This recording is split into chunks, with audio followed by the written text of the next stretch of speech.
Joko Widodo sebelum menjadi presiden itu berjanji mempersiapkan 10 juta lapangan kerja. Tapi di mana dan siapa yang menikmati? Kalian semua tahu, anak cucu mantu, keponakan pun dicarikan pekerjaan yang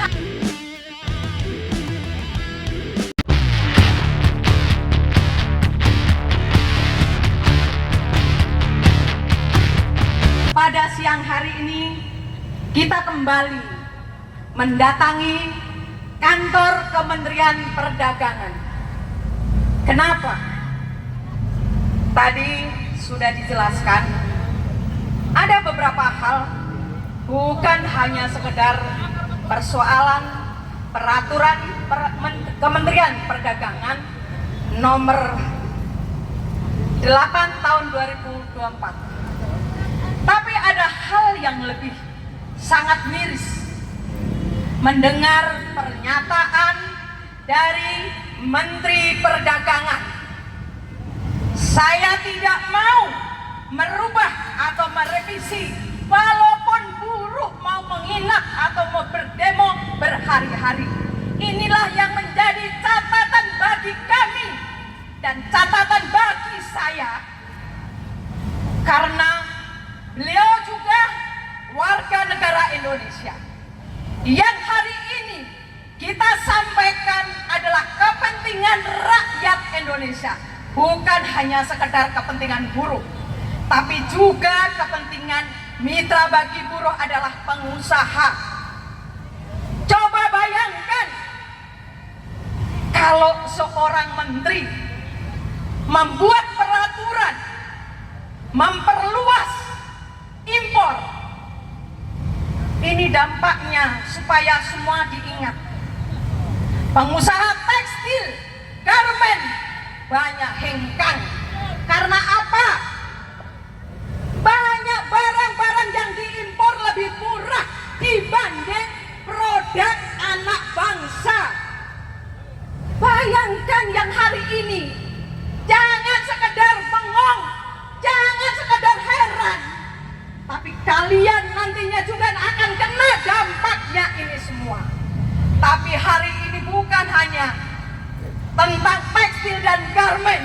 Sebentar lagi kendaraan, mobil, sepeda motor dan yang lain-lain dengan alasan bising dan pencemaran udara ini akan diganti dengan listrik atau baterai.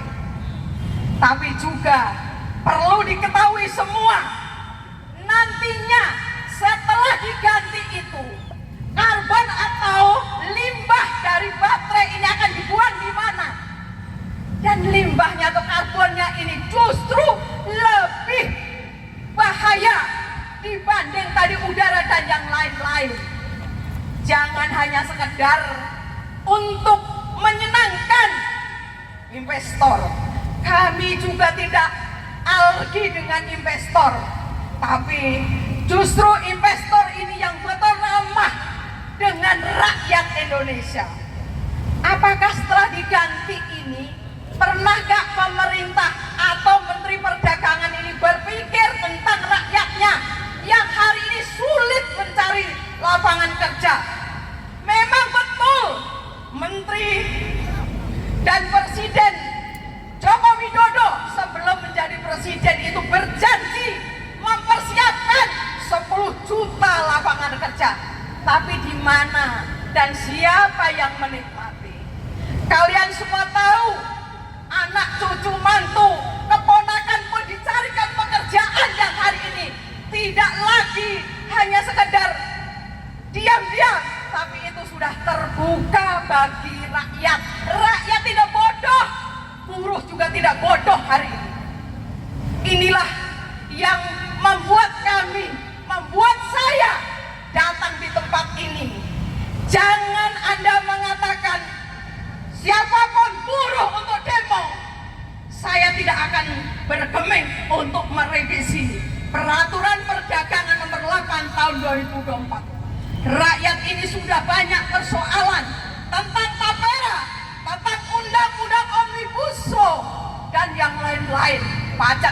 kenaikan BBM naik, listrik naik, harga-harga juga naik.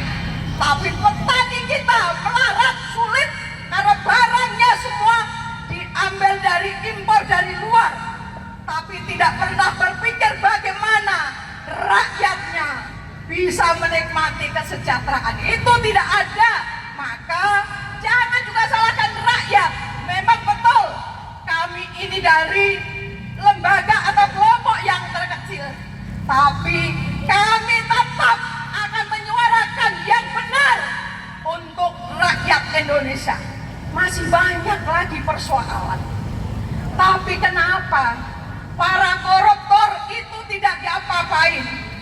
Dan juga saya melihat dan mendengar bahwa yang judi online itu akan diberikan bansos, tapi rakyatnya sendiri kelaparan, menderita. Apakah ini pemimpin negara yang dikatakan tinggal beberapa hari sukses? Seharusnya lebih arif dan bijaksana mencari solusi yang hari ini terjadi. Jangan-jangan karena APBN itu defisit, inilah alih-alihnya imporlah, tapera lah, yang lain-lain untuk mengumpulkan dana segar untuk menutupi kelemahan, untuk menutupi APBN yang hari ini sudah jatuh tempo untuk membayar hutang, bunga hutang itu sendiri. Tapi semua janganlah juga rakyatnya dicekik, rakyatnya ditindas. Kenaikan pajak, penghasilan buruh dan yang lain-lain. Bagaimana upahnya pun rendah, kenaikan upah pun kecil dan ada juga nggak naik. Di mana negara hadir dalam persoalan rakyat hari ini tidak. Justru rakyat diadu domba dengan TNI Polri, dengan yang lain-lain. Kenapa? Ini adalah tidak hanya kasat mata, ini terlihat dengan nyata kondisi hari ini. Inilah membuat darah kami ini mendidih. Bukan sekedar kami ini hanya main-main, tapi ini kita tunjukkan persoalan hari ini dengan kondisi pemilu dan yang lain-lain, di mana pemerintahan Jokowi ditinggal beberapa hari, berapa bulan ini harusnya lebih mengedepankan. Tinggal berapa bulan cabut undang-undang Omnibus Law dan cabut tapera dan yang lain-lain yang hari ini membuat rakyat menderita, membuat rakyat geram terhadap kepemimpinan Presiden Republik Indonesia, yaitu Joko Widodo, yang hari ini sama-sama kita ketahui. Mungkin bapak-bapak di depan tidak merasakan, hanya kami mungkin yang rakyat kecil. Tapi kalian harus tahu, saudara-saudara Anda itu juga rakyat biasa. Tidak semua menjadi PNS dan yang lain-lain. Pasti sama nasibnya dengan kita. Jangan dilihat kami datang hanya beberapa orang. Inilah kita tunjukkan bahwa kami konsisten dengan persoalan hari ini. Hari ini saya tagih kepada Menteri Perdagangan, yaitu Zulkifli Hasan, agar keluar menyampaikan apa yang dia buat di media. Tunjukkan kepada kami, kalau Anda betul-betul gentle, kami datang menagih janjimu. Inilah saya datang. Jangan berkoar-koar, tapi kalian tidak mau untuk menemui kami dan takut nanti lari lewat belakang. Ini adalah pecundang. Ini yang harusnya sama-sama kita ini anak bangsa untuk memperbaiki. Mau dari mana gitu? Persoalan Kementerian Perdagangan ini bukan hanya tentang peraturan nomor 8 tahun 2024. Yang dulu minyak goreng juga sama, yang lain-lain juga bersangkutan dengan Kementerian Perdagangan. Tapi sampai sehari ini bungkam, tidak pernah bergeming soal ini. Jadi hari ini, apakah kawan-kawan masih siap, masih sanggup dengan kondisi panas? Karena situasi dan kondisi ini, panasnya matahari, banyak yang sama-sama kita nikmati. Tapi kepedihan, kepahitan buruh Indonesia itu hanya kaum buruh yang menanggung sendiri-sendiri. Apakah ini pemerintahan hari ini mempertontonkan kondisi hari ini? Ini adalah cermin bagi pemimpin Republik Indonesia dengan pembantu-pembantunya yang kondisi hari ini dipertontonkan kepada rakyatnya seolah-olah peduli terhadap rakyat, tapi nyatanya membunuh secara pelan-pelan. Ini kondisi yang terjadi. Seharusnya ini tidak perlu terjadi. Banyak persoalan di perburuan ini. Di luar sana, di Sulawesi dan yang lain-lain, persoalan yang lain-lain ini akan menjadi malapetaka bagi pemimpin negara ini. Apabila pemimpin negara ini masih pongah, coba tinggal tunggu waktunya. Ini yang harusnya diperhatikan. Harusnya lebih arif dan bijak untuk mengeluarkan statement, tidak asal bicara. Apakah itu seorang pemimpin yang bicara asal ngomong, tapi justru tidak berani kalau kita datangi?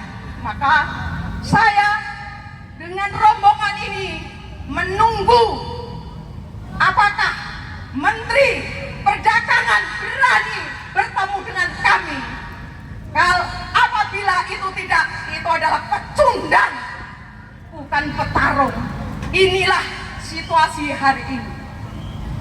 Harapan saya pada teman-teman dari Serikat Pekerja, Serikat Buruh yang hari ini datang mewakili aspirasi kaum buruh yang hari ini ditantang oleh Kementerian Perdagangan. Kami tunjukkan di hadapan kantor Kementerian Perdagangan. Kami tidak takut karena kami berjuang bukan hanya untuk pribadi, tapi untuk kaum buruh Indonesia.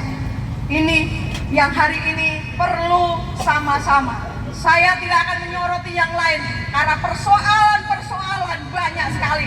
Para koruptor hari ini juga tidak ada yang betul-betul penanganannya dengan jelas dan tegas, tapi hanya sekadar lip service. Mana kenyataan yang ditangkap hanya tingkat bawah, yang kroco-kroco mereka tidak tahu apa-apa, tapi mereka menjadi martir bagi para koruptor tingkat atas. Ini yang membuat miris bagi kami. Tapi perjuangan butuh keulatan dan pengorbanan bagi kaum buruh Indonesia. Kondisi hari ini kami dari Konfederasi Buruh Merdeka Indonesia siap berargumentasi, siap untuk bertemu apabila Menteri Perdagangan ada. Jangan berlarut-larut selalu yang disodorkan hanya di tingkat level bawah. Nanti saya akan sampaikan, nanti saya akan jadwalkan. Sampai sehari ini bullshit saya beberapa kali masuk ke tempat ini. Tidak ada satupun yang direspon dengan baik oleh kementerian dari yang sebelumnya dan sebelumnya. Tapi hanya omong kosong, hanya berjanji, hanya dia mengatakan saya tidak akan bergeming walaupun buruh mau menghina. Tunjukkan, jangan salahkan kami, jangan menantang kami. Walaupun saya kecil, kami akan tetap stay di sini. Itu janji kami. Saya rasa itu aja.